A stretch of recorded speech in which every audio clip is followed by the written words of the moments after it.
Suasana di perpustakaan Tuanku Bainun pada hari ini menjadi lebih meriah apabila berlangsungnya pertandingan catur Super UPSI 2025 bagi kategori berpasukan. Pertandingan ini melibatkan penyertaan daripada 6 pasukan mewakili kolej-kolej kediaman utama di Universiti Pendidikan Sultan Idris.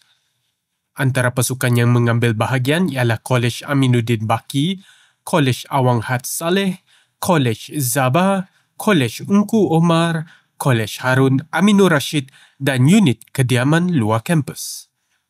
Setiap pasukan menampilkan 5 orang pemain terbaik mereka dalam perlawanan catur yang menguji minda dan strategi.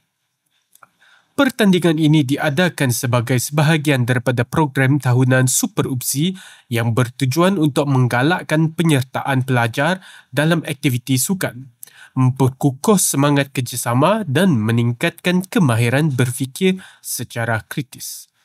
Setelah beberapa pusingan yang sengit, pasukan dari Kolej Aminuddin Baki muncul sebagai juara keseluruhan dengan barisan pemain seperti Johnny Xiao Zeng Hao, Jackie Horst Justin dan Salahuddin Mustaqim bin Ali yang menunjukkan prestasi cemerlang.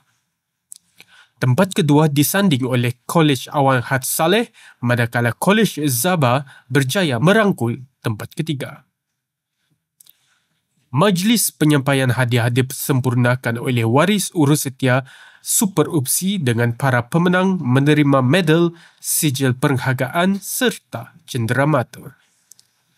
Pertandingan ini bukan sahaja menyerlahkan bakat pelajar dalam arena sukan minda, malah mengukuhkan hubungan antara kolej kediaman di UPSI. Ia juga membuktikan komitmen universiti dalam melahirkan mahasiswa yang cemerlang bukan sahaja dalam bidang akademik tetapi juga dalam bidang pembangunan sasial dan kepimpinan.